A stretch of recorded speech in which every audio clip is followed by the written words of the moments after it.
الحمد لله رب العالمين والصلاة والسلام على أشرف الأنبياء والمرسلين وعلى آله وصحبه ومن تبعهم بإحسان إلى يوم الدين أما بعد.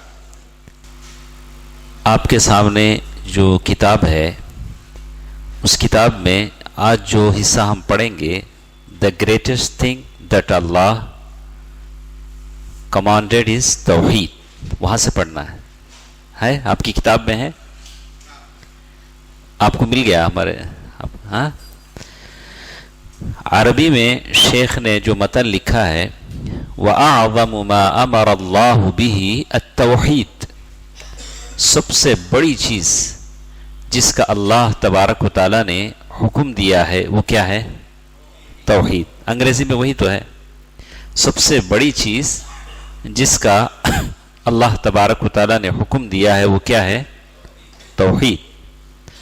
وَأَعْظَمُ مَا نَهَى اللَّهُ عَنْهُ الشِّرْكُ، اور سب سے بڑا گناہ جس سے اللہ تعالیٰ نے منع کیا ہے وہ کیا ہے؟ شرک ہے. اور یہ دعوت ہے، وہ سارے انبیاء کی اسی کی طرف دعوت تھی کہ سب سے پہلی دعوت جو تھی توحید کی طرف دعوت تھی. اللہ کے نبی صلی اللہ علیہ وسلم مکے کی ساری زندگی میں توحید کی طرف بلاتے رہے، بس ایک ہی بات تھی، قولوا لا الہ الا اللہ تفلحون تملک العرب والعجم.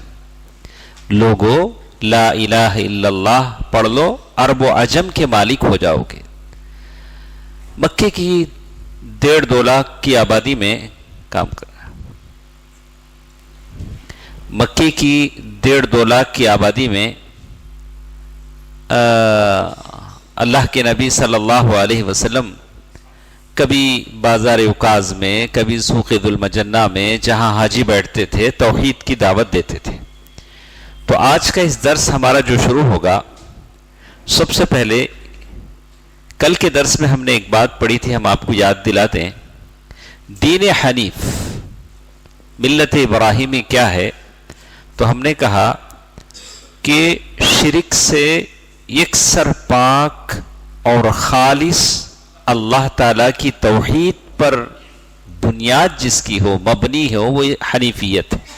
حنیفیت ملہ، دینی راستہ جس پر ابراہیم علیہ السلام چلتے رہے. ملت کس کو کہتے ہیں؟ ابراہیم علیہ السلام کا وہ راستہ ملت حنیفی جس پر زندگی بھر وہ چلتے رہے. اور اسی طرح آج کے اس درس میں جو باتیں ہمارے ساتھ ہیں وہ یہ کہ پہلے آپ نوٹ کر لیں. اس سے پہلے میں ایک چیز آپ کو بتا چکا ہوں، عبادت کی کتنے قسمیں ہیں؟ 2 قسمیں. ہاں، تو 2 قسمیں کیا ہے، کوئی بتا سکیں گے؟ عبادت کونیہ، عبادت شرعیہ. عبادت کونیہ، کون، دنیا، کون، اس کی دلیل کوئی بتا سکتے ہیں؟ خلیل بھائی یا کوئی اور. عبادت کونیہ کی دلیل کیا ہے؟ قرآن سے دیجئے نا. عبادت کونیہ کی دلیل قرآن کی آیت پیش کیجیے. 2 دلیلیں میں نے دی تھیں، اس دلیل کو نوٹ کر دیجئے. عبادت کونیہ، عبادت کی 2 قسمیں ہیں، 2 types of worship. عبادت کونیہ، پہلی قسم اللہ کے سامنے سر تسلیم خم کرنا، اللہ کے سامنے پوری طرح سرنڈر ہو جانا، جھک جانا. جس مقصد کے لیے اللہ تعالیٰ نے اس نے کسی چیز کو پیدا کیا ہے، ہر چیز وہ اپنا کام کر رہی ہے. سورج مشرق سے نکل رہا ہے، مغرب میں ڈوب رہا ہے، ستارے چمک رہے ہیں، چاند چاندنی دے رہا ہے، ہر چیز اپنی اپنی جگہ طے ہے. تو یہ عبادت ہے. اس میں کافر، مسلمان، منافق سب کے سب کیا ہیں؟ برابر ہیں، برابر ہے. یہ عبادت کیا ہے؟ کونیہ ہے. یعنی طبعی طور پر وہ چیز اپنا کام کر رہی ہے، اس عبادت سے کوئی باہر نہیں نکل سکتا. موت کا وقت آ گیا، کافر کو بھی اسی وقت مرنا ہے، مسلمان کو بھی اسی وقت مرنا ہے.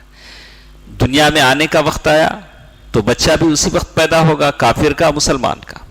یہ عبادت کونیہ ہے، ایک سسٹم ہے جو اللہ تعالیٰ کا چلایا ہوا ہے، اللہ تعالیٰ کا مطیع اور عبادت گزار ہے. اس کی مثال کیا ہے؟ قرآن مجید کی آیت ہے، اللہ تبارک و تعالیٰ نے سورۃ مریم جس میں اللہ تبارک و تعالیٰ نے کہا، سورہ نمبر 19 آیت نمبر 93، سورہ نمبر 19 آیت نمبر 93، جس میں اللہ تبارک و تعالیٰ نے کہا ان کل من فی السماوات والارض الا آتی الرحمن عبدا. زمین اور آسمان میں جو کچھ بھی ہے وہ سب رحمان کے پاس غلام بن کر آئیں گے. ساری چیزیں یہ عبادت کونیہ ہیں، اس سے کسی کو مفر نہیں ہے، اس میں اپنی مرضی کا دخل بھی نہیں ہے، اپنی مرضی کا دخل نہیں. اس میں مومن، کافر، نیک، بد سب کے سب شامل ہیں. عبادت کی پہلی قسم عبادت کونیہ، جس میں ساری کائنات شامل ہے. عبادت کی دوسری قسم ہے عبادت شرعیہ. یہ دوسری قسم کیا ہے؟ عبادت شرعیہ. اللہ تبارک و تعالیٰ کے جتنے شرعی امور ہیں اس کو دل و جان سے تسلیم کرنا، نماز، روزہ، زکوٰۃ، صدقہ، اللہ تعالیٰ کے جتنے اوامر ہیں اس کو السلام ورحمۃ اللہ دل و جان سے تسلیم کرنا. یہ عبادت ان لوگوں کے لیے خاص ہے جو اللہ تبارک و تعالیٰ کی اطاعت اختیار کرتے ہیں. ایک مومن سے کہیں گے چلیے بھائی نماز چلے، مومن آئے گا، کافر آئے گا؟ نہیں آئے گا. یہ عبادت شرعیہ ہے، اور اس شریعت کے مطابق جو رسول صلی اللہ علیہ وسلم کو لے کر آئے لوگ ان کی پیروی کرتے ہیں.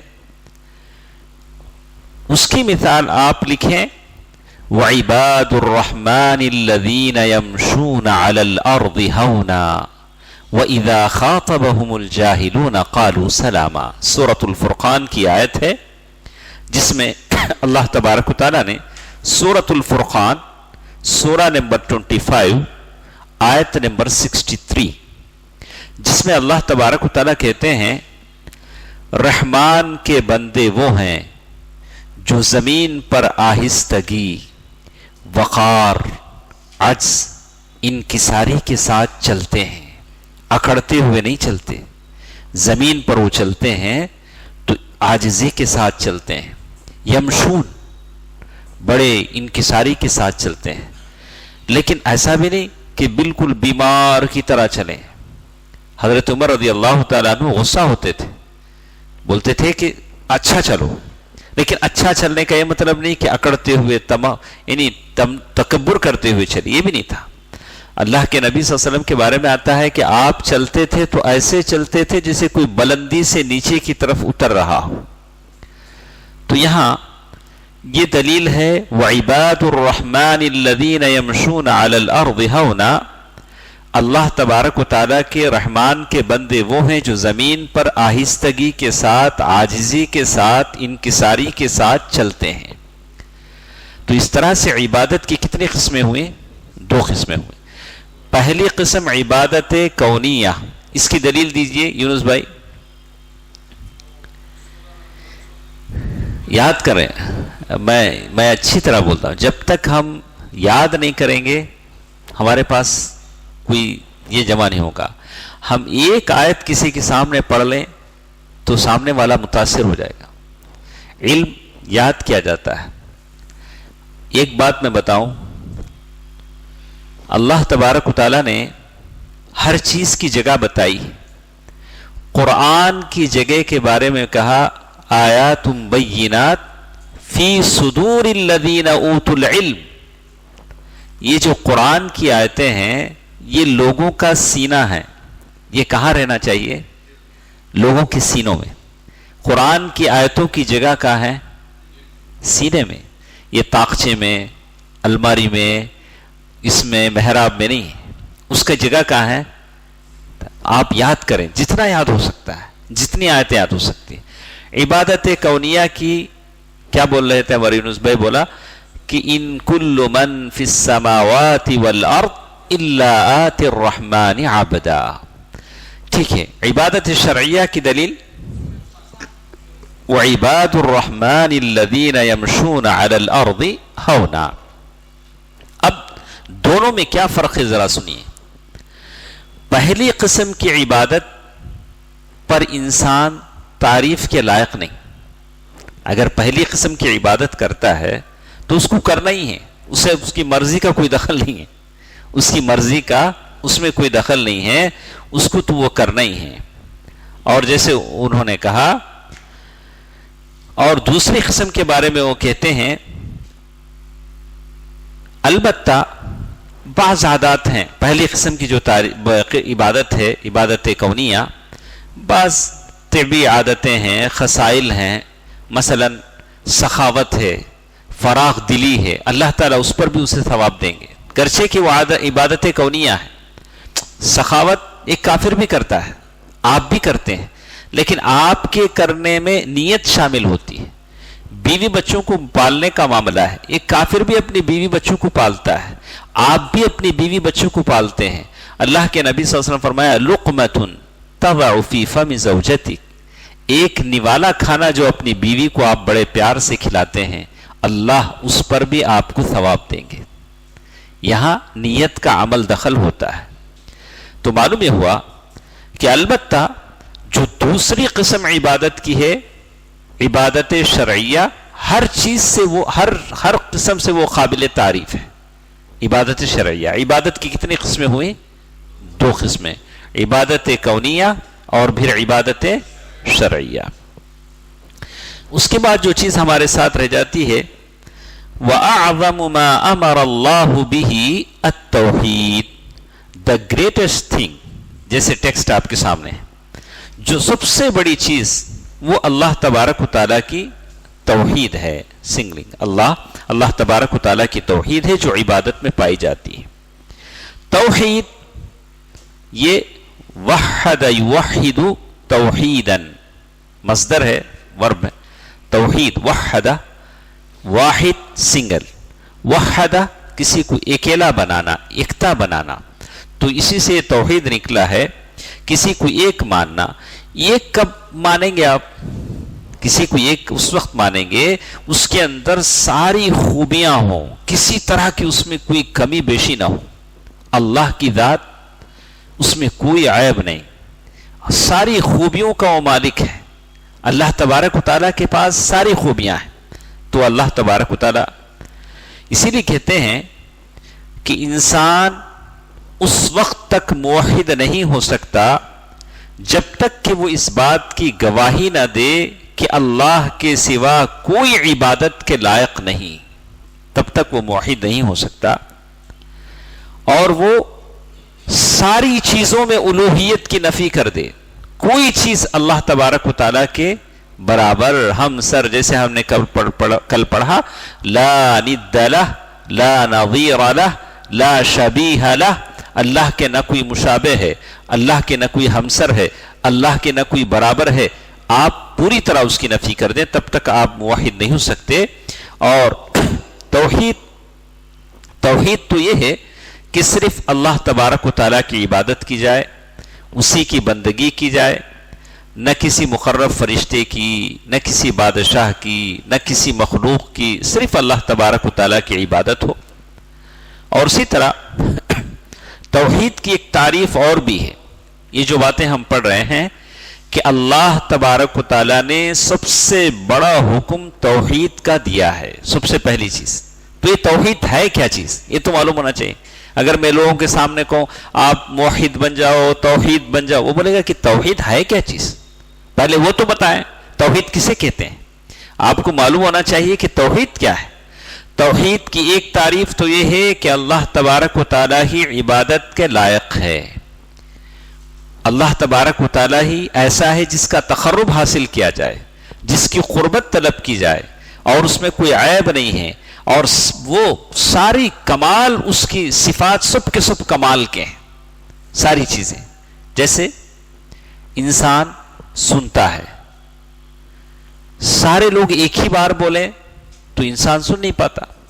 دیکھتا ہے، لیکن اللہ تبارک و تعالیٰ ہے جو اس پار بھی دیکھتا ہے اور رات کے اندھیرے میں دیکھتا ہے. امن یجیب المضطر اذا دعاہ ویکشف السوء، کون ہے جو پریشان حال کی داد رسائی کو سنتا ہے، اس کی بیماری کو دور کرتا ہے؟ وہ اللہ کی ذات ہے. تو بتاتے ہیں انشاءاللہ آگے چل کر ہم آپ کو بتائیں گے.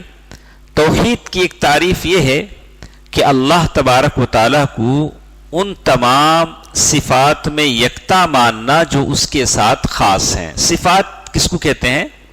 ایٹریبیوٹ. اللہ تعالیٰ کی جتنی صفات ہیں اس میں وہ یکتا ہے. یکتا ہے، خالق ہے، رازق ہے. اللہ تبارک و تعالیٰ کی اس کی جتنی صفات ہیں اس میں وہ یکتا ہے. ٹھیک ہے. توحید کی کتنی قسمیں ہیں ہم پڑھ چکے ہیں. آپ میں سے بہت سارے لوگ اس سے پہلے پڑھ چکے، اس لیے میں تھوڑی تیزی کے ساتھ گزر رہا ہوں تاکہ ہم کو بہت ساری چیزیں پڑھنی ہیں. توحید کی کتنی قسمیں ہیں؟ ماشاءاللہ 3 قسمیں ہیں. توحید الالوہیہ، ہم قسم جانتے ہیں، تھوڑا معنی سمجھ جائیں تو سمجھنے میں آسانی ہوتی. توحید الالوہیہ، توحید الربوبیہ، توحید الاسماء والصفات. یہ تو عربی میں ہے. اس کو اردو میں ہم تھوڑا اچھا جان لیں گے تو کسی کو سمجھانے میں آسانی ہو جائے گی. سب سے پہلی قسم توحید ربوبیہ. توحید ربوبیہ یہ کس سے بنا ہے؟ ثنا بھائی بولیے. رب تو ہم جانتے ہیں، رب کا تو لفظ ہم جانتے ہیں. اور ربوبیت یعنی تمام کائنات کو پیدا کرنے والا. توحید ربوبیت کا معنی اور مطلب یہ ہے کہ تمام کائنات کو پیدا کرنے والا اور تمام کائنات کا مالک، اونر، تمام کائنات کی تدبیر کرنے والا، چلانے والا، کہ پرندے کو کیا چاہیے، انسان کو کیا چاہیے، جن کو کیا چاہیے، یہ ساری چیزوں کی تدبیر کرنے والا، سورج کو ادھر سے نکال کر ادھر ڈبونے والا، چاند کو چمکانے والا، ستارے کو چمکانے والا، سمندروں میں پانی، یہ ساری کی چیزیں تدبیر کرنے والا صرف ایک اللہ ہے. اسی کا نام کیا ہے؟ توحید ربوبیت. سیدھا سیدھا بات. توحید ربوبیت کا مطلب یہ ہے کہ تمام کائنات کو پیدا کرنے والا، اس کا مالک اور اس کا سسٹم تدبیر کرنے والا. تدبیر کرنے والا. تدبیر کسے کہتے ہیں؟ مدبر، جو چلاتا ہے، تدبیر کرتا ہے. جیسے کہتے ہیں مینجمنٹ، یعنی آدمی ساری چیزیں اللہ تبارک و تعالیٰ چلاتا ہے. اچھا، اور وہ کہتے ہیں اللہ، اس کی دلیل کیا ہے؟ توحید ربوبیت کی دلیل کیا ہے؟ بہت ساری دلیل ہیں. دو دلیل لکھ لیں گے، زیادہ بھی پڑھیں گے. طلب الکل فوت الکل. پورا پانے کی چکر میں پورا چھوٹ جاتا ہے، اسی لیے تھوڑا پائے. اس کا طلب الکل فوت الکل. تو اسی لیے ہم تھوڑا تھوڑا جانتے ہیں. کہا اللہ خالق کل شیء. پہلی دلیل ہے کہ اللہ ہر چیز کا خالق ہے. اللہ کیا ہے؟ ہر چیز کا خالق ہے. تو اللہ جب ہر چیز کا خالق ہے تو دنیا میں جتنی چیزیں پیدا ہوتی ہیں وہ چیزیں مرتی بھی ہیں نہیں. امام احمد سے پوچھا گیا رحمہ اللہ کہ جان کون نکالتا ہے؟ ملک الموت نکالتا ہے. تو ان سے کیا پوچھا گیا؟ کیا مچھر اور مکھی کی جان بھی اللہ نکالتا ہے؟ تو انہوں نے پوچھا کہ کیا ان کے اندر جان ہے؟ تو لوگوں نے کہا کہ ہاں ہے، تبھی تو اڑتے ہیں، کاٹتے ہیں. کہ اللہ یتوفی الانفس. اللہ ہے جو جانوں کو نکالتا ہے، اور حقیقت میں فرشتہ ملک الموت اس کی جان نکالتا ہے. تو معلوم یہ ہوتا ہے کہ یہ ساری تدبیر اللہ تبارک و تعالیٰ چلاتا ہے. اللہ خالق کل شیء. اللہ تبارک و تعالیٰ ہر چیز کا خالق ہے. یہ پہلی دلیل ہے، اور یہ آپ کو مل جائے گا سورۃ الزمر، سورہ نمبر 39 آیت نمبر 62، سورہ نمبر 39 آیت نمبر 62. یہ کس کی دلیل ہے خلیل صاحب؟ اللہ خالق کل شیء، یہ آیت کس کی دلیل ہے؟ توحید ربوبیت کی. یاد کر لیں اس کو ماشاءاللہ. پھر اسی طرح اللہ تبارک و تعالیٰ نے دوسری جگہ فرمایا هل من خالق غیر اللہ یرزقکم من السماء والارض لا الہ الا ہو، کیا اللہ کے سوا اور بھی کوئی پیدا کرنے والا ہے؟ اللہ تبارک و تعالیٰ سوال کرتے ہیں جو تمہیں آسمان اور زمین سے رزق دے اس کے سوا کوئی سچا معبود نہیں. سورۃ فاطر سورہ نمبر 35 آیت نمبر 3. اللہ تعالیٰ میں کہتے ہیں حل من خالق غیر اللہ، اللہ کے علاوہ کوئی اور خالق ہے؟ اس کے علاوہ اور بھی بہت ساری آیتیں ہیں، 2 آیتیں بس ہیں، ہر چیز سے 2 آیتیں بس ہیں. یہ دونوں توحید ربوبیت کی دلیل ہے کہ اللہ ساری کائنات کا پیدا کرنے والا ہے، اللہ مالک ہے، اونر ہے، اللہ تدبیر کرنے والا ہے. یہ تھی بات توحید ربوبیت کی. یہ توحید الوہیت دوسری قسم. الوہیت کس سے نکلا ہے؟ الوہیت کا وہ اللہ اس سے کیا نکلا ہے؟ الوہیت. اللہ الوہیت الہ. لیکن الہ میں اللہ میں تھوڑا فرق ہے.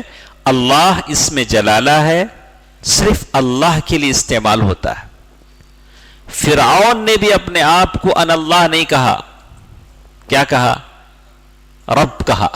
فرعون نے کہا انا ربکم الاعلی، کیا کہا؟ میں تمہارا بلند رب ہوں. لیکن اللہ کا لفظ فرعون نے بھی استعمال نہیں کیا. یہ اللہ کس کے لیے ہے؟ صرف اللہ کے لیے. البتہ الہ دوسرے معبودوں کے لیے بھی استعمال ہو سکتا ہے. الہ غیر اللہ قرآن نے کہا، لیکن اللہ صرف اللہ ہی کے لیے استعمال ہوگا. توحید الوہیت کا مطلب یہ ہے نمبر 1 صرف اللہ کی عبادت کی جائے. توحید الوہیت کا مطلب کیا ہے؟ صرف اللہ کی عبادت کی جائے. نمبر 2 اس کے ساتھ کسی کو شریک نہ ٹھہرایا جائے. مطلب جس طرح اللہ کی بندگی کی جاتی ہے، جس طرح اللہ کا تقرب حاصل کیا جاتا ہے، ویسے کسی اور کی بندگی اور تقرب نہ حاصل کی جائے. کسی اور کی بندگی اگر کوئی کرتا ہے، کسی اور کے قریب ہونے کی کوشش کرتا ہے، نذرانے دے کر، طواف دے کر، نذر و نیاز دے کر، تو توحید الوہیت اس کے اندر نہیں. توحید ربوبیت تو ہے لیکن توحید الوہیت اس کے اندر نہیں ہے. توحید الوہیت کا کیا مطلب ہم نے سمجھا؟ اللہ کی عبادت میں کسی کو. مکے کی جو کافر تھے جن سے اللہ کے نبی صلی اللہ علیہ وسلم نے جنگ کیا، وہ توحید ربوبیت کو مانتے تھے. وہ کہتے تھے کہ سارے کائنات کا پیدا کرنے والا ہے، خالق ہے، وہ سارے کائنات کا مالک ہے، سارے کائنات کی تدبیر کرتا ہے. لیکن توحید الوہیت کے منکر تھے، الوہیت کو نہیں مانتے تھے. الوہیت میں وہ کیا کرتے تھے؟ اللہ کا تقرب بھی حاصل کرتے تھے، معبودوں کا تقرب بھی حاصل کرتے تھے، دوسرے معبودوں کا تقرب حاصل کرتے تھے. تو اسی پر آج ہندوستان میں کتنے مسلمان ایسے ہیں جو ربوبیت کو مانتے ہیں لیکن کس بات کے منکر ہیں؟ الوہیت میں گڑبڑ ہے. مسجد میں بھی آتے ہیں، کہاں جاتے ہیں؟ درگاہ میں بھی جاتے ہیں. تو یہ کس بات کے منکر ہیں؟ الوہیت کے منکر ہیں. تو اسی لیے کہا. اور تیسری قسم توحید اسماء و صفات، اس کے معنی ہیں کہ اللہ تبارک و تعالیٰ کے جو نیمز، کس کی؟ اسی لیے بازو قل هو اللہ احد اللہ الصمد لم یلد. آپ سورہ اخلاص دیکھ لیجئے، سورہ اخلاص قل هو اللہ احد اللہ الصمد لم یلد ولم یولد ولم یکن له کفوا احد. اس میں تینوں مل جاتے ہیں، اسماء و صفات کی بھی مل جاتی ہے اس میں. دیکھیے، اور توحید اسماء و صفات اس کے معنی ہیں اللہ تبارک و تعالیٰ کے ان ناموں اور صفتوں میں یکتا ماننا. اللہ تبارک و تعالیٰ کے جو نیمز اور ایٹریبیوٹس ہیں اس میں کہنا کہ اللہ تبارک و تعالیٰ اس میں اکیلے ہیں. اکیلے مطلب یہ سارے نام جو اللہ نے اپنے لیے گنائے ہیں یا اللہ کے نبی صلی اللہ علیہ وسلم نے اللہ کے نام جو گنائے ہیں وہ اللہ کے ساتھ خاص ہیں. اللہ تبارک و تعالیٰ کے کتنے نام ہیں؟ اتنے ہی ہیں کیا؟ اس سے زیادہ ہے. اس سے زیادہ ہیں. اچھا، اللہ کے نام اس سے زیادہ ہیں، اس کی دلیل کیا ہے؟ ہاں وہ ایک ہم حدیث کا ایک ٹکڑا بولے نا.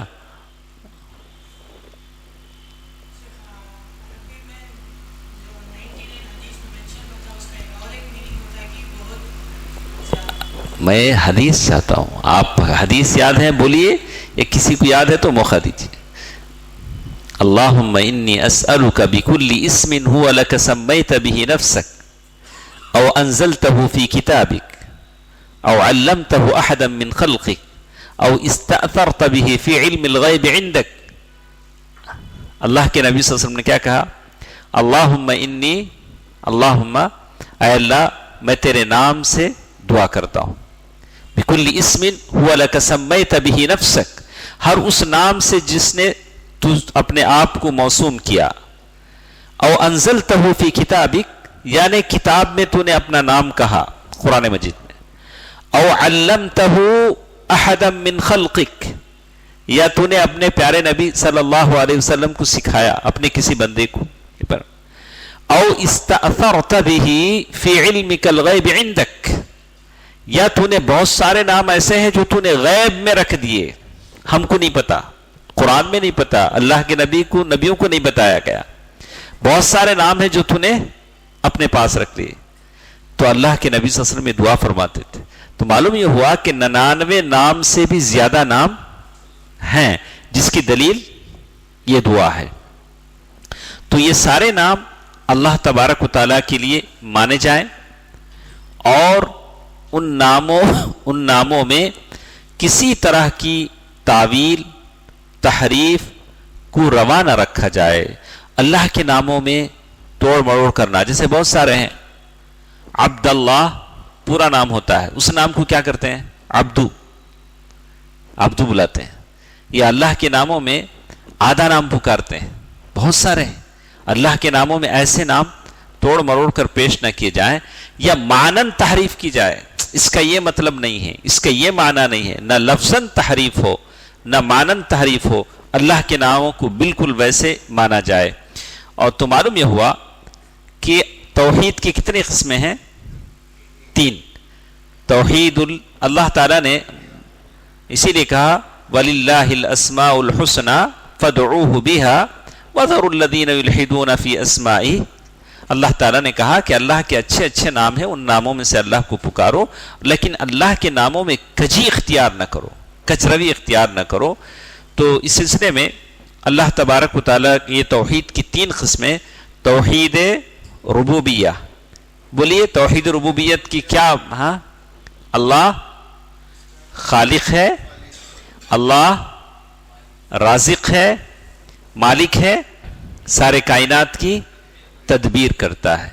توحید الوہیت، اللہ تبارک و تعالیٰ کو اس کی عبادت میں یکتا مانا جائے، اس کے ساتھ کسی کو شریک قرار نہ دیا جائے، اسی کی بندگی کی جائے، اور دوسروں کے ساتھ ویسے بندگی ویسے تقرب نہ کیا جائے جیسے اللہ کے ساتھ کرتے ہیں، جس میں آج ہندوستان کی مسلمانوں کی بہت بڑی تعداد اس سمندر میں غرق ہے.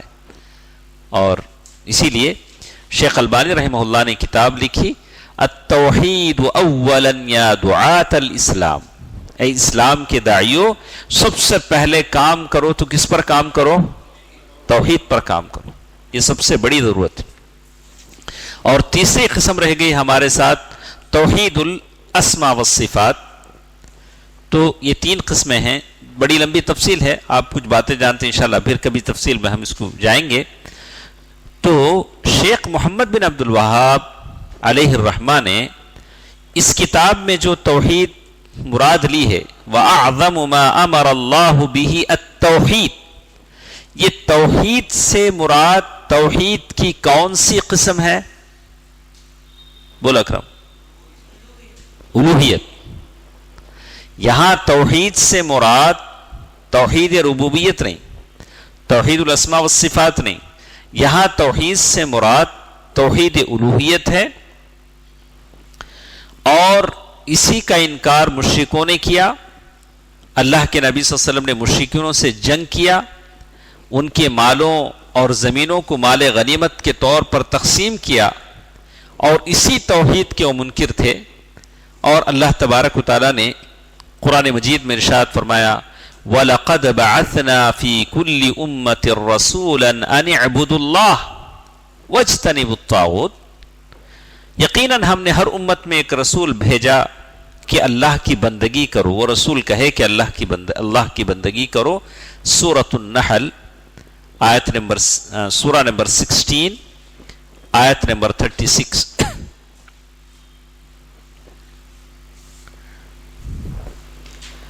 سورہ نمبر 16 آیا نمبر 36۔ بندگی صرف اللہ کے لیے صحیح ہے۔ بندگی کس کی جا سکتی ہے؟ اللہ کے لیے۔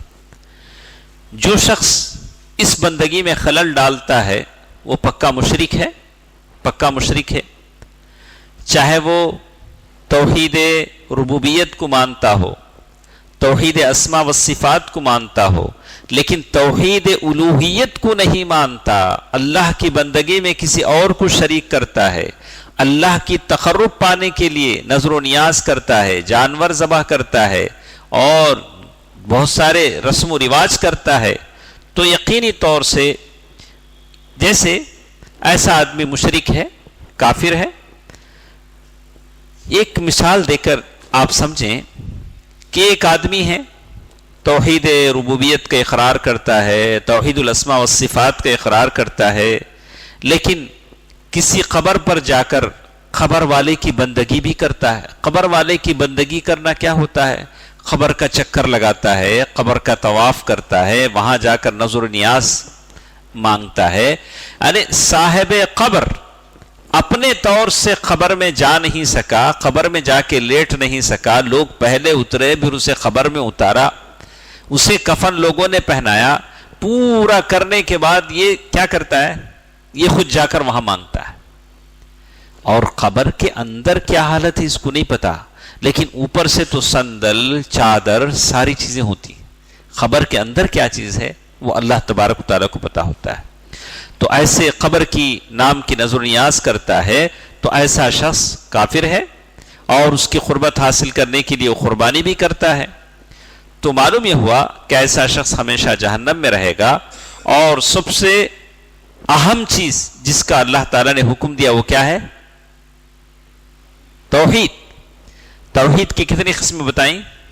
3 قسمیں۔ اوکے۔ اسی طرح اللہ تبارک و تعالیٰ نے توحید نہ اختیار کرنے والے کا انجام بھی بتایا۔ انجام کیا ہے؟ اللہ تبارک و تعالیٰ کہتے ہیں اِنَّهُ مَن يُشْرِكْ بِاللَّهِ فَقَدْ حَرَّمَ اللَّهُ عَلَيْهِ الْجَنَّةَ وَمَأْوَاهُ النَّارُ وَمَا لِلظَّالِمِينَ مِنْ أَنصَارٍ، بے شک جو اللہ کے ساتھ شرک کرتا ہے یقیناً اللہ تبارک و تعالیٰ نے جنت اس پر حرام کر دی ہے، اور اس کا ٹھکانہ دوزخ ہے، اور ظالموں کا کوئی مددگار نہیں ہوگا۔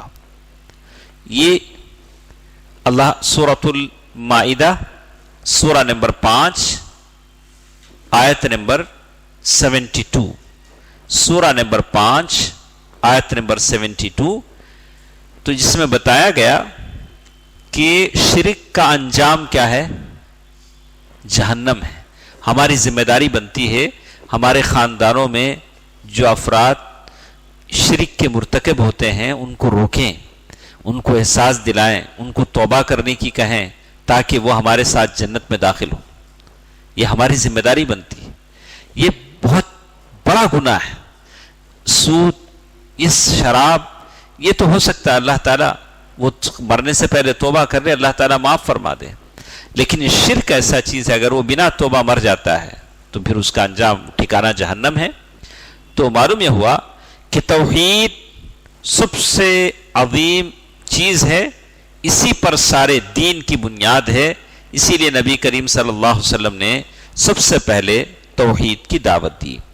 اس کے بعد جو چیز وہاں انہوں نے لکھا ہے وَأَعْظَمُ مَا نَهَى اللَّهُ عَنْهُ الشِّرْكُ and the greatest thing that Allah want against is shirk. سب سے چیز جس کی طرف سے اللہ تعالیٰ نے انتباہ دیا، یعنی انتباہ کیا لوگوں کو، وہ چیز کیا ہے؟ شرک ہے. تو معلوم یہ ہوا کہ شرک کیا ہے، کس کو کہتے ہیں شرک؟ شریک، پارٹنر. اللہ تبارک و تعالیٰ کا حق، دیگر تمام حقوق اللہ تبارک و تعالیٰ کا حق انسان پر ہے. حقوق اللہ جیسی انسان پر بہت سارے حق ہیں. آپ کے اللہ کا حق ہے، ماں باپ کا حق ہے، بیوی بچوں کا حق ہے، پڑوسیوں کا حق ہے، غیر مسلموں کا حق ہے. لیکن ان میں اپنے آپ کا حق ہے، اپنے جسم کا حق ہے کہ آپ کچھ دیر آرام کریں، کھائیں پئیں. لیکن سب سے بڑا حق آپ پر کس کا ہے؟ اللہ سبحانہ و تعالیٰ کا ہے. اور یہ حق توحید ہے. یہ حق کیا ہے؟ توحید ہے. اس میں کسی قسم کی کوتاہی نہیں ہونی چاہیے، اور اگر کوتاہی ہوتی ہے تو وہ شرک ہے، جس کے بارے میں اللہ تبارک و تعالیٰ نے کہا ان الشرک لظلم عظیم. ان الشرک لظلم عظیم. سورۃ لقمان سورہ نمبر 31 آیت نمبر 13. اللہ تبارک و تعالیٰ نے سورہ نمبر 31 آیت نمبر 13 جس میں اللہ نے کہا ان الشرک لظلم عظیم. شرک سب سے بہت بڑا ظلم ہے. سورۃ النساء اللہ تعالیٰ نے اور ایک جگہ فرمایا وَمَن يُشْرِكْ بِاللَّهِ فَقَدِ افْتَرَى إِثْمًا عَظِيمًا. اور جو اللہ تبارک و تعالیٰ کے ساتھ شرک کرے اس نے بہت بڑا گناہ گھڑا، یعنی بہت بڑا گناہ اس نے بنا لیا. سورۃ النساء سورہ نمبر 4 آیت نمبر 48 جس میں اللہ تعالیٰ نے کہا کہ اللہ پر بہت بڑا گناہ اس نے. اور بھی آیتیں ہیں، ہم آگے بڑھ جاتے ہیں. عبداللہ بن مسعود رضی اللہ تعالیٰ عنہ فرماتے ہیں صحابی رسول میں نے اللہ کے نبی صلی اللہ علیہ وسلم سے دریافت کیا کہ سب سے بڑا گناہ کون سا ہے؟ آپ نے فرمایا کہ اللہ کے ساتھ کسی کو شریک ٹھہرائے حالانکہ اللہ نے تجھے پیدا کیا. یہ سب سے بڑا گناہ ہے. صحیح مسلم میں حضرت جابر رضی اللہ تعالیٰ عنہ کی حدیث سے نبی کریم صلی اللہ علیہ وسلم نے فرمایا کہ جو شخص اس حال میں مرے گا، اللہ تعالیٰ سے اس حال میں اس کی ملاقات ہوگی کہ اس نے اللہ کے ساتھ کسی اور کو شریک ٹھہرایا ہوگا، تو وہ جنت میں داخل نہیں ہوگا. ایسا شخص جنت میں داخل نہیں ہوگا بلکہ جہنم میں داخل ہوگا. جو شخص خالص ہوگا، مخلص ہوگا، کسی کو شریک نہیں ٹھہرایا ہوگا، وہ تو اللہ تبارک و تعالیٰ کے فضل و کرم سے جنت میں جائے گا.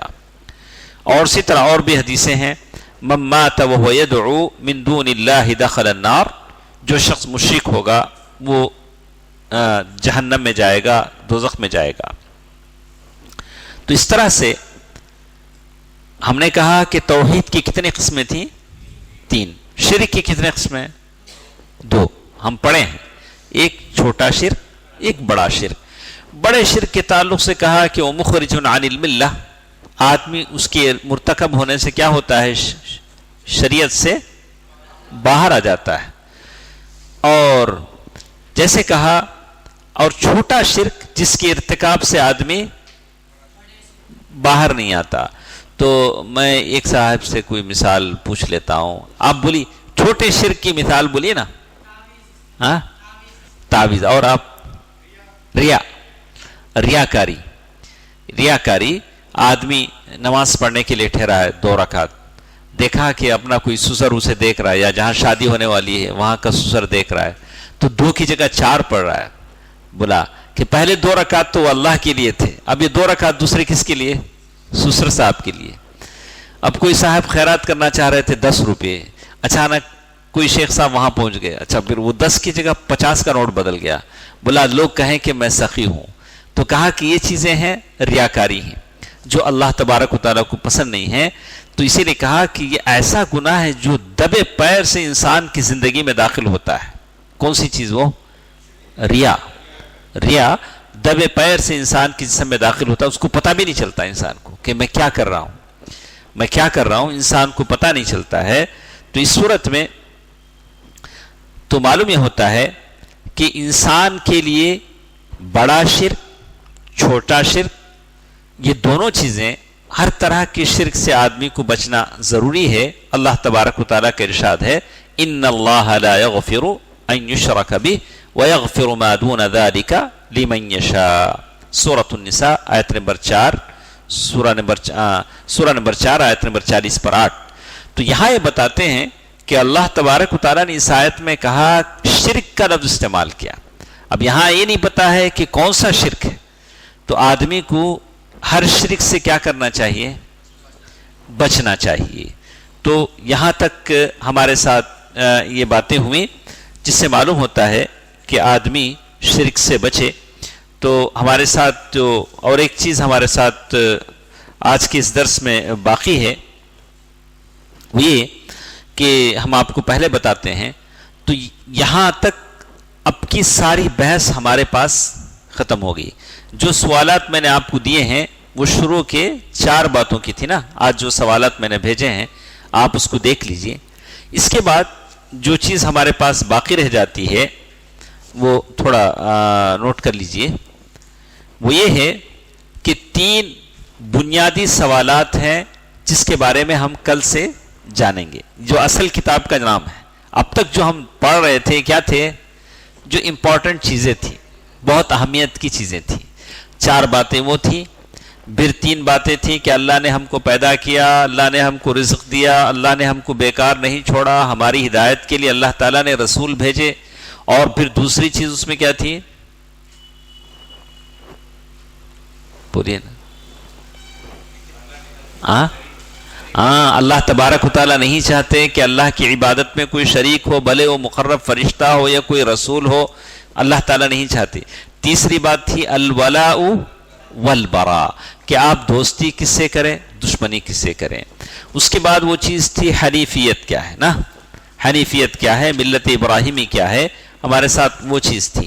اس کے بعد توحید اور توحید کی قسمیں, اور اس کے بعد یہ ہم نے پڑھا ہے کہ شرک کیا ہے, شرک کا انجام کیا ہے, شرک کی کتنی قسمیں ہیں. شرک کی کتنی قسمیں؟ 3 نا, 2. شرک کی 2 قسمیں ہیں, چھوٹا شرک اور بڑا شرک. اب ہم آتے ہیں کتاب کے اصل متن پر, یعنی اصل متن نے اصل لب لباب پر, اصل بات پر. اس میں بارے میں کہا کہ یہ جو اصل باتیں ہیں, کہاں سے شروع کیا انہوں نے؟ The first. تو تھوڑا پڑھیں گے ادریس بھائی آپ. So if it is said, who is your Lord? Then say, my Lord is Allah, the one who nurtured me and nurtured all of creation through his favors. And he is the one who I worship. There being to be no false deity worship that is equal to him. The proof for this is Allah's statement, Alhamdulillahi Rabbil Alameen. MashaAllah. All praise be to Allah, God of the Alameen, all of creation. Surah Al-Fatiha, verse 1. ٹھیک ہے, آپ تیار ہیں؟ ہاں انشاءاللہ. تو الرسالۃ الرابعہ, یہ 4تھا پیغام ہے جو ہم کو مل رہا ہے. یہ کون سا ہے؟ فورتھ لیسن نا. اس سے پہلے کتنے ہوئے؟ 3. یہ 4تھا پیغام ہے جو ہم پڑھ جا رہے ہیں. یہاں سے تھوڑا تیزی کے ساتھ پڑھیں گے انشاءاللہ. ہاں بسم اللہ. تو اس سلسلے میں الاصول الثلاثہ التي تجب معرفتها, یہ اس میں 3 باتیں ہیں جس کا جاننا آپ کے لیے ضروری ہے. عربی میں کہا گیا الاصول, اصل. اصل کس کو کہتے ہیں؟ جس پر آپ کسی اور چیز کو رکھیں. جیسے بنیاد پر کیا رکھتے ہیں؟ گھر کی بنیاد پر کیا بناتے ہیں؟ عمارت بناتے ہیں. اصل الشجرہ، درخت کا جو تنا ہوتا ہے، روٹ آف دا ٹری، اس پر کیا کھڑا ہوتا ہے؟ ساری درخت. اسی لیے اس کو کہا اصل، ہر چیز کی جو اصل ہوتی ہے. تو یہ 3 اصول ایسے ہیں جس پر سارا دین قائم ہے. ہمارا سارا دین کس پر قائم ہے؟ اسی لیے اس کو کیا کہا؟ اصول، الاصول الثلاثہ. یہ جو 3 ہیں اس پر ہمارا دین ہے، اور سارا دین اسی کے ارد گرد گھومتا ہے، یہی چیزوں کے. تو اس کے بارے میں کہتے ہیں معرفت اللہ عز وجل، معرفت العبد ربہ، آدمی اپنے رب کو پہچانے. تو اس سلسلے میں کہا کہ یہاں ایک بات آج کی اس مجلس میں ہم جانیں گے کہ انہی 3 اصولوں کو کیوں خاص کیا گیا. یہی 3 باتوں کو کیوں شیخ نے خاص کیا؟ وہ 3 باتیں کیا ہیں؟ من الاصول الثلاثہ التي تجب معرفتها ماہل. جب آپ سے کہا جائے کہ وہ 3 اصول کیا ہیں جس کا جاننا آپ پر واجب ہے، تو آپ کہیں فقل معرفت العبد ربہ، بندے کا اپنے رب کو پہچاننا، ودینہ، اپنے دین کو پہچاننا، ونبیہ محمدا صلی اللہ علیہ وسلم. آپ کے پاس انگریزی میں ہے یہ؟ نہیں ہے؟ ہے. اور نبی کو پہچاننا. یہ 3 چیزیں اگر کوئی کہے کہ آپ یہ 3 چیزیں، تو یہی 3 چیزوں کو شیخ نے کیوں خالص کیا؟ کیا بولا؟ نہیں ہے؟ نہیں ہے؟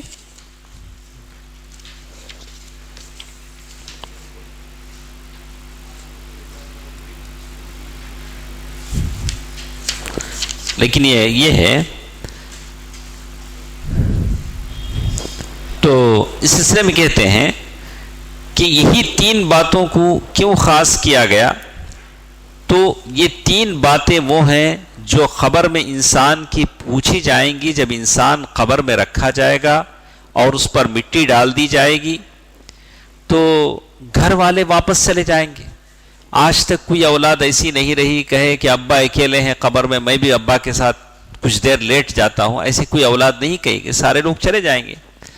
اور جب سارے لوگ چلے جائیں گے تو ان کے پاس 2 فرشتے آئیں گے اور ان کی روح ان کے جسم میں لوٹائی دی جائے گی، اور وہ زندگی ہوگی برزخی زندگی. نوٹ کہہ رہا ہوں آپ کو، آپ کی کتاب میں نہیں ہے، آپ کی نہیں، یہ جو بول رہا ہوں وہ کتاب میں نہیں. جو پہلے بولا ہوں کہ آپ سے جب کہا جائے گا کہ وہ 3 مسئلے کیا ہیں جن کا جاننا ضروری ہے، تو آپ کہیں معرفت العبد ربہ ودینہ ونبیہ. یہ تو یہاں تک تو ہے آپ کی کتاب میں. یہی 3 مسائل کو کیوں خاص کیا؟ تو کہا کہ یہ 3 باتیں ایسی ہیں جو قبر میں پوچھی جاتی ہیں. جب لوگ چلے جائیں گے اور آپ برزخی زندگی میں ہوں گے تو فرشتے آپ کے پاس آئیں گے، کہیں گے من ربک وما دینک ومن نبیک، تمہارا رب کون ہے، تمہارا دین کیا ہے، تمہارا نبی کون ہے. مومن تو بڑے شوق سے کہے گا ربی اللہ دینی الاسلام، میرا رب اللہ ہے، میرا دین اسلام ہے، اور محمد میرے نبی ہیں. تو اس سے پوچھا جائے گا، جواب دے دے گا. جواب دینے کے بعد اس سے پوچھا جائے گا کیف عرفت، کیف عرفت کیا مطلب، تم کو کیسے معلوم، کیسے جانا آپ نے؟ وہ کہے گا قرأت کتاب اللہ، میں نے اللہ کی کتاب پڑھی. عرفت ودرت، میں نے جانا اور پہچانا. تو فینادی منادن، ایک فرشتہ آواز لگائے گا ان صدق عبدی، یعنی کوئی آواز آئے گی، آواز لگانے والا لگائے گا ان صدق عبدی فافرشوہ من الجنہ، میرے بندے نے سچ کہا، اس کے لیے جنت کا بچھونا بچھا دو. آواز آئے گی وفتحوا لہ بابا من الجنہ، جنت کی کھڑکی دروازہ اس کے لیے کھول دو. ویوسع فی قبرہ مد البصر، جہاں تک اس کی نگاہ جائے گی اتنی قبر کشادہ کر دی جائے گی. فیأتیہ فَيَأْتِيهِ مِن رِيحِ الْجَنَّةِ وَرُوحِهَا, جنت کی خوشبو اس دروازے سے آئے گی اور جنت کو دیکھے گا. فَيَنظُرْ إِلَى مَسْكَنِهِ فِي الْجَنَّةِ إِلَى مَسْكَنِهِ فِي الْجَنَّةِ, اس کی جگہ جو جنت میں ہے وہ دروازے سے اسے دکھے گی, ارے میرا محل وہاں ہے. جیسے ہی جنت میں اپنی جگہ دیکھے گا اللہ سے کہے گا یا رب اقم الساعہ. اللہ سے کیا کہے گا؟ اللہ قیامت کب آ جاتی؟ کس خوشی میں؟ وہ جو دیکھ لیا نا اندر جنت میں جگہ, ادھر سے ادھر چل جائے تو وہ اللہ تعالیٰ سے کہا یا رب اقم الساعہ حتی ارجع الى اہلی ومالی, میں اپنے اس جگہ میں چلے جاؤں. اس سے کہا جائے گا نہیں ابھی نہیں, ابھی تو آپ آرام کریں, جب وقت آئے گا آپ جائیں گے. یہ کون ہے؟ مومن ہے جو ان سوالوں کا جواب دے گا. یہ جو 3 سوال ہم پڑھنے جا رہے ہیں. وَأَمَّا الْمُرْتَابِ, لیکن جو منافق ہوگا, شک و شبوں میں رہے گا, یہ اتنا ضروری چیز ہے, مجھے لگتا ہے کہ آج ہم ایسے ہی جی رہے ہیں, ایسے ہی جی رہے ہیں. کتنے مسلمان ایسے ان کو پتہ ہی نہیں ہم کیا ہیں, ہمارا عقیدہ کیا ہے. دیکھیے شیخ نے اسی لیے کہا جو مرتاب, جو شک والا ہوتا ہے وہ ریب اور شک کی زندگی جیتا ہے, یقین کی زندگی نہیں جیتا ہے. یقین الگ ہے. یقین یہ ہے کہ آدمی کا دل اسے کہے, انتر سے لپک لپک کر کہے کہ اللہ کے بارگاہ میں سجدہ کرو, دل اس سے آمدہ کرے, دل اسے آواز دے کہ اللہ کے بارگاہ میں سجدہ کرو, التجا کرو, مناجات کرو. یہ بندگی ہے, عبودیت ہے, اور یقین ہے اللہ تبارک و تعالیٰ پر. یقین الگ ہے, شک کی زندگی الگ ہے.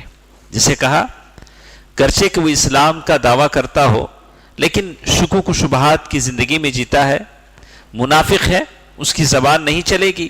اور فرشتے جب پوچھیں گے من ربک, تیرا رب کون ہے, اسے معلوم ہے, جواب معلوم ہے.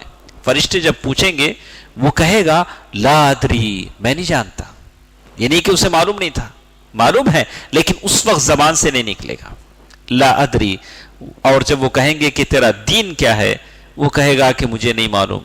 اور کہیں گے کہ تیرا نبی کیا ہے, تیرے نبی کون ہے, بس وہ یہی کہتا رہے گا لا ادری ہا لا ادری سمعت الناس یقولون شیئا فقلت, میں نے لوگوں کو کچھ کہتے سنا, میں بھی کہنے لگا. میرے اندر وہ ڈیپتھ, علم کی گہرائی نہیں تھی, میرے پاس وہ یقین نہیں تھا, میرے پاس وہ یقین کا علم نہیں تھا. لوگ کہتے تھے میں بھی کہتا تھا. تو ایسے وہ جواب دے گا. تو دنیا میں لوگ جو کہتے تھے العیاذ باللہ بغیر ایمان کے, وہ بھی کہتا تھا. یہ منافق ہے جو زبان سے اسلام ظاہر کرتا تھا لیکن عقیدہ دل میں موجود نہیں تھا. لوگ جیسے کہتے تھے وہ کہتا تھا, تو مصلحت کی بنیاد پر کہتا تھا. تو ربی اللہ, دنیا میں بھی وہ کہتا تھا کہ میرا رب اللہ ہے لیکن ایمان اس کے دل میں نہیں تھا والعیاذ باللہ. اور جیسے بہت سارے لوگ ہیں کہتے ہیں کہ ہم مسلمان ہیں لیکن حقیقت میں وہ مسلمان نہیں ہیں, اور کہتے ہیں کہ ہمارے نبی محمد ہیں, ہونٹ چوم لیتے ہیں, پتہ نہیں کیا کیا کر لیتے ہیں, لیکن کبھی اللہ کے نبی صلی اللہ علیہ وسلم پر درود پڑھنا نہیں جانتے, اور جھوم جاتے ہیں اور بڑے بڑے قصیدے قوالیاں گاتے ہیں لیکن اللہ کے نبی صلی اللہ علیہ وسلم کی سنت پر عمل کرنا نہیں چاہتے. اور جب ایسا آدمی جو جواب نہیں دے گا تو کہتے ہیں, اور فرشتے اس سے کہیں گے ھذا ھو المنافق, یہ منافق ہے. لا دریت ولا تلیت, تو نے نہ کچھ جانا نہ کچھ سیکھا. اور اس کے بعد ہتھوڑوں سے اسے مارا جائے گا.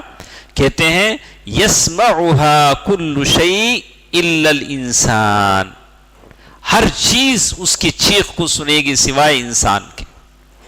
انسان اور جن کے سارے لوگ سنیں گے. علامات من الہول, اور وہ اگر سنیں گے تو مر جائیں گے, اور اس کی خبر تنگ کر دی جائے گی, ادھر کی پھنسلی ادھر دونوں مل جائیں گے, اور جہنم کا دروازہ اس کی خبر میں کھول دیا جائے گا, وہاں سے اس کی گرمی آئے گی. اور جب جہنم میں اپنے آپ کی جگہ دیکھے گا تو اللہ سے کہے گا یا رب لا تقم الساعہ, اے اللہ قیامت نہ آئے, بس ایسے ہی رہ جاؤں. اور یہ خبر کی زندگی ہے والعیاذ باللہ, اس لیے کہ اس کا جواب صحیح نہیں تھا. تو اس کی کچھ باتیں انشاءاللہ کل کے درس میں ہم سنیں گے.